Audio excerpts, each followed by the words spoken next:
60 రోజుల్లో మీతో ఇంగ్లీష్ అద్భుతంగా మాట్లాడిస్తాం. వెంటనే కాల్ చేసి జాయిన్ అవ్వండి.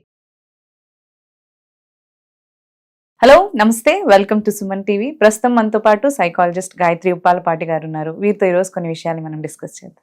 హలో అండి, నమస్తే. నమస్తే మ్యామ్, ఉమెన్ గురించి మాట్లాడుతూ వస్తున్నాం కదా, కొన్ని సిచ్యువేషన్స్ వచ్చినప్పుడు నో చెప్పడానికి చాలా స్ట్రగుల్ అవుతూ ఉంటారు. ఏదన్నా అంటే హెల్ప్ అడిగినా, లేదంటే ఏదైనా విషయం వాళ్ళకి నచ్చలేదు, సో అది వాళ్ళ ఫ్యామిలీ దగ్గర లేదంటే పేరెంట్స్ దగ్గర చెప్పడానికి అంత కాన్షియస్ ఆర్ అంత భయం ఫీల్ అవుతూ ఉంటారు.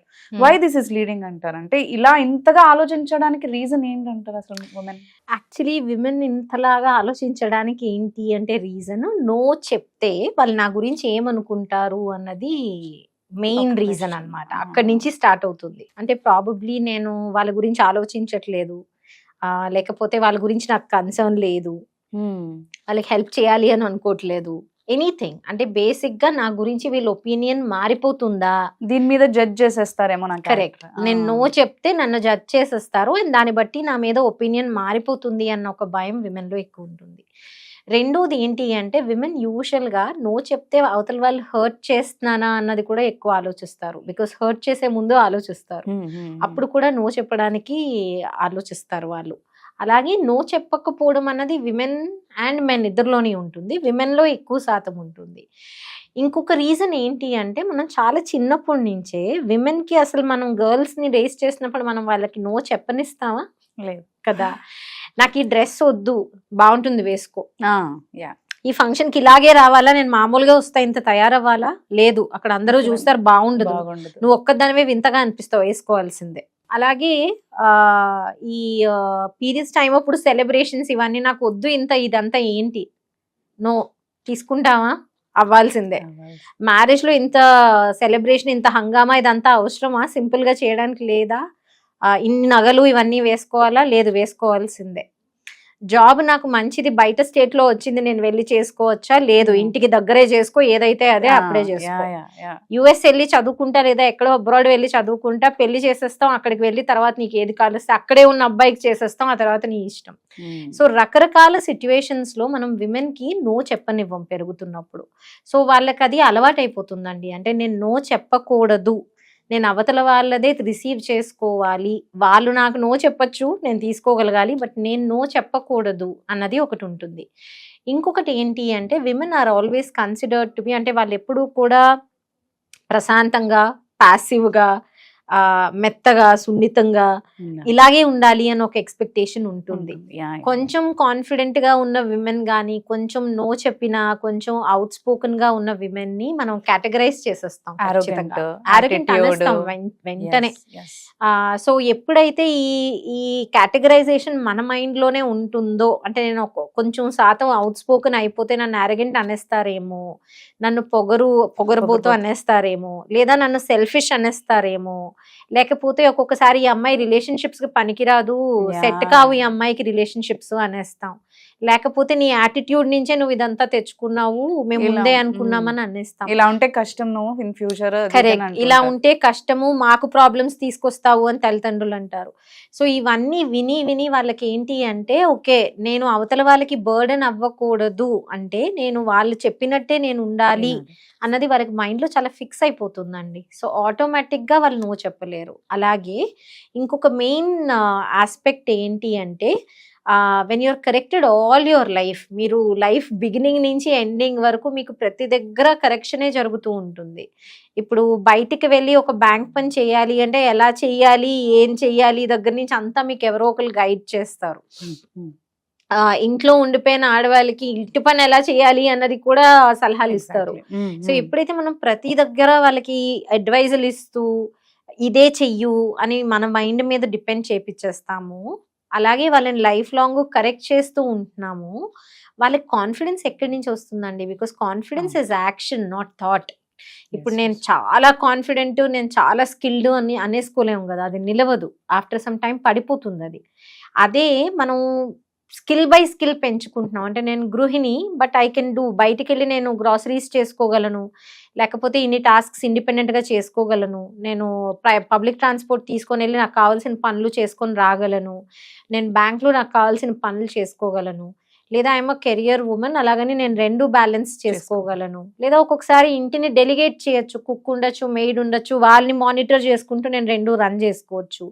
సో ఇలా వాళ్ళు ఎప్పుడైతే స్కిల్ బై స్కిల్ డెవలప్ అవుతారో కాన్ఫిడెన్స్ పెరుగుతుంది వాళ్ళకి.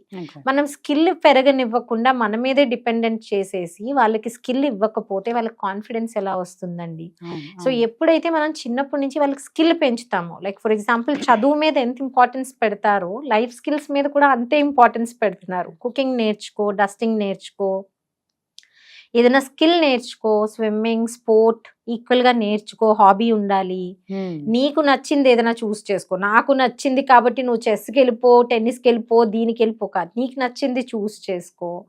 అలాగే నీకేంటి, నీ థాట్స్ ఏంటి అన్నది ఓపెన్ గా పబ్లిక్ స్పీకింగ్ చేయొచ్చు, ఎలక్యూషన్స్ ఉంటాయి, ఇవన్నీ ఉంటాయి. సో ఓవరాల్ ప్రోగ్రామ్స్ లో కూడా పార్టిసిపేట్ చేయి. ఇంట్లో కూడా న్యూస్ పేపర్ చదువుతూ నీ ఒపీనియన్స్ ఏంటి నువ్వు చెప్పొచ్చు. మాలాగే ఉండవసరం లేదు, నీ ఒపీనియన్ డిఫరెంట్ గా ఉండొచ్చు, బట్ నీ ఒపీనియన్స్ కూడా మేము రెస్పెక్ట్ చేస్తాము. సో ఇవన్నీ ఎప్పుడైతే మనం ఒక ఫ్రీడమ్ ఇంట్లో ఇస్తూ వాళ్ళ థాట్ కు ఒక ఫ్రీడమ్ ఇస్తామో ఆటోమేటిక్ గా వాళ్ళు చాలా క్లియర్ గా వాళ్ళు నో చెప్పగలుగుతారు, వాళ్ళు నో రిసీవ్ చేసుకోగలుగుతారు. సో ఇది పెద్ద అయ్యాక కూడా వాళ్ళకి ఈజీ అవుతుందండి, స్ట్రగుల్ అవ్వరు. సో నువ్వు నో చెప్పడం వల్ల అవతల వాళ్ళకి నువ్వు నచ్చలేదు అనుకో, ఇట్స్ ఓకే. నువ్వేమైనా ఐస్ క్రీమా ఏంటి అందరికీ నచ్చడానికి కాదు కదా.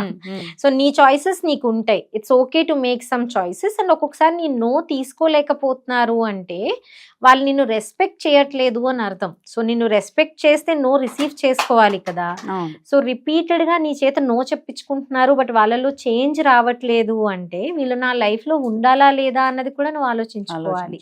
Because that's the first step for teaching them abuse కదా. బాటమ్ లైన్ ఫర్ అబ్యూస్ చెప్తున్నాం మనం అక్కడ. సో నో రిసీవ్ చేసుకోవట్లేదు అంటే వాళ్ళతో నువ్వు ఉండాలి అని ఏం లేదు. రిపీటెడ్ గా అదే ప్లేస్ లో నువ్వు హర్ట్ అవుతున్నావు, ఆలోచించుకోవాల్సిన విషయమే కదా. సో ఎప్పుడైతే మనం ఇది చెప్తామో ఆటోమేటిక్ గా బయట రిలేషన్షిప్, ఇంటి బయటనున్న రిలేషన్షిప్స్ కూడా బెటర్ అవుతాయి. తర్వాత పార్ట్నర్స్ తో కూడా వీళ్ళ రిలేషన్షిప్స్ బాగుంటాయి. అదే అనుకుంటున్నాను. ఇప్పుడు పేరెంట్స్ ఇలా వీళ్ళని ఇలా పెంచిన తర్వాత రిలేషన్షిప్ లోకి వెళ్ళిన తర్వాత వాళ్ళు నో చెప్పలేకపోతున్నారు. ఖచ్చితంగా. అండ్ మీరు అన్నట్టు ఏమనుకుంటారో లేకపోతే ఏమంటారో, నన్ను జడ్జ్ చేసేస్తారేమో, ఐఎమ్ నాట్ పర్ఫెక్ట్ అని అనుకుంటారేమో, గుడ్ గర్ల్ కాదని అంటారేమో అనే థాట్ వచ్చేస్తుంది ఖచ్చితంగా. అండ్ ఇక్కడ ఒక చిన్న కేస్ ఎగ్జాంపుల్ చెప్తానండి. నా దగ్గరకు వచ్చిన కేసులో ఒక ఫ్యామిలీ థెరపీకి వచ్చారు వాళ్ళు. అమ్మాయి చాలా క్లియర్ గా చెప్పింది, ఒక 12-year-old అమ్మాయి, మీరు నన్ను కొడుతున్నారు, తిడుతున్నారు యాజ్ పేరెంట్స్, నేను ఎన్నిసార్లు చెప్పినా సరే మీరు ఆపట్లేదు. అంటే మదర్ వెంటనే నేను కొట్టట్లేదు, తిట్టట్లేదు, నేను ఓన్లీ గిల్లుతున్నాను అన్నారు. అమ్మాయి ఎంత చక్కగా చెప్పింది అంటే, గిల్లినా సరే అది అబ్యూసే కదా. కొట్టడము, తిట్టడము, గిల్లడం కూడా నాట్ ఓకే. మీరు ఇప్పుడు నన్ను ఇలా ట్రీట్ చేస్తే రేపు నాకు వచ్చే హస్బెండ్ కూడా ఇలా ట్రీట్ చేస్తే ఓకే, నేను భరించాల్సిందే అన్నదే నాకు అలవాటు అవుతుంది, మీకు ఓకేనా అది అని అడిగింది. సో అది ఎంత పవర్ఫుల్ థాట్ అండి. ఇప్పుడు యాజ్ పేరెంట్స్ మనం అది కొడుతున్నాము, తిడుతున్నాము, మన ప్రకారంగా వాళ్ళు మారట్లేదు అని కొట్టేస్తున్నాం. మన కన్వీనియన్స్, మనకు కావాలనుకున్నది అవ్వట్లేదు, లేదా ఒక్కొక్కసారి మనకు కావాలనుకున్నది అది మంచిదే కానీ పిల్లలు వ్యతిరేకిస్తున్నారు. మనం కొడుతున్నాము, అర్థం చేసుకోవాలంట. అబ్సల్యూట్లీ అర్థం చేసుకోవాలి, లేదా ఆగాలి. బికాస్ ఇది ఏంటి అంటే కొట్టడం, తిట్టడం వల్ల మార్పు రాదండి. ఇన్ఫాక్ట్ వాళ్ళు మీ గురించి ఇది మనసులో పెట్టుకుంటారు, మీతో డిస్టెన్స్ వస్తుంది వాళ్ళకి ఖచ్చితంగా. మిమ్మల్ని ఫిజికల్ గా ఫైట్ చేయలేరు, బికాస్ ఫైనాన్షియల్ గా మీ మీద డిపెండెంట్ ఉంటారు కాబట్టి ఫిజికల్ గా మిమ్మల్ని ఫైట్ చేయలేరు. ఏ రోజైతే వాళ్ళకి ఫైనాన్షియల్ ఇండిపెండెన్స్ వస్తుందో మీతో కనెక్షన్ ఉండదు వాళ్ళకి. సో అప్పుడు మనం ఏడ్చి లాభం ఉండదు. సో ఇప్పుడు మనం కొడుతున్నప్పుడు మనకే ఎమోషనల్ కంట్రోల్ లేదు, వాళ్ళకి ఏం నేర్పుతాం? సో ఖచ్చితంగా పిల్లలకి నో, వాళ్ళ బాడీ పరంగా, వాళ్ళ ఇమోషన్స్ పరంగా, వాళ్ళ ఫ్రెండ్స్ పరంగా, వాళ్ళకి ఏం కావాలి, కెరియర్ పరంగా, లైఫ్ పార్ట్నర్ని చూస్ చేసుకునే దగ్గర, పిల్లల్ని ఎప్పుడు కనాలి అన్న దగ్గర, ప్రతి దగ్గర కూడా పిల్లల్ని నో చెప్పనివ్వాలి. మీరు వాళ్ళ నోతో ఏకీభవించాలి అని లేదు, మీ ఒపీనియన్ చెప్పొచ్చు. బట్ కొట్టడము, తిట్టడము, ఫోర్స్ చేయడం వలన ఏ లాభం రాదు. పైపెచ్చు వాళ్ళు ఎవరన్నా సరే నన్ను ఇలాగే ట్రీట్ చేసినా పర్వాలేదు, సో రేపు ఫ్రెండ్స్ కొట్టినా సరే వాళ్ళు ఓకే అనుకుంటారు. లేదా ఫ్రెండ్స్ ఎవరన్నా దుఃఖ పెడుతున్నారు వాళ్ళని కొట్టేస్తారు వీళ్ళు, బికాజ్ నేను వాళ్ళని దుఃఖ పెట్టానని నన్ను పేరెంట్స్ కొట్టారుగా, సో కొట్టడం సొల్యూషన్ గా వీళ్ళ ఫ్రెండ్స్ ని కొట్టచ్చు. సో అక్కడ వైలెన్స్ ఆటోమేటిక్ గా పెరుగుతుంది. అలాగే రేపు పార్ట్నర్ ఎలా ట్రీట్ చేసినా సరే నేను ఉండాల్సిందే, లేదా మా ఇంట్లో వాళ్ళకంటే కొంచెం నన్ను మంచిగా చూసుకుంటే నేను ఆ పార్ట్నర్ నమ్మేస్తాను, నేను వెంటనే వాళ్ళని నమ్మేస్తా.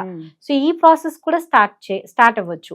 సో మీ పిల్లలు మిమ్మల్ని పూర్తిగా రెస్పెక్ట్ చేయాలి అని అనుకుంటే ఫస్ట్ కొట్టడము, తిట్టడము, వాళ్ళ నో రిసీవ్ చేసుకోవడము, ఇవన్నీ కూడా చాలా ఇంపార్టెంట్ అండి. సో ఏ రకంగా కొట్టడం, తిట్టడం, కంట్రోల్ అన్నది ఉండేకూడదు. Thank you. Thank you.